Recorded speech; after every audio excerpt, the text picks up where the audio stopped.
Assolutamente sì.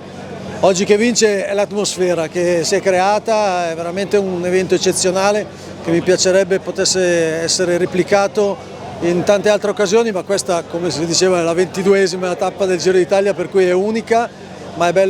stato bello vedere gli ex professionisti, per cui hanno dato questo tocco di storia, con i tanti bambini che per cui hanno, con credo molta gioia,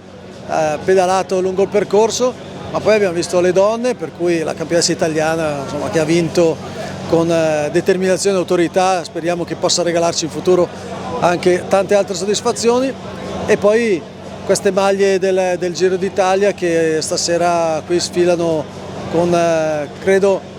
grande orgoglio per quello che hanno fatto durante queste 3 settimane, ma con grande piacere per tutti coloro che sono qui a vedere. Devo dire un grazie particolare a Bonsembiante e Ballan, che sono un po' gli ideatori, gli artefici di questa manifestazione, con tutto lo staff che sostiene, perché non si fa mai niente da soli, ma un grazie anche a Alberto Villanova, che come assessore regionale locale è sempre molto attivo, supportato assolutamente da Luca Zaia, che è un governatore sempre molto vicino al ciclismo.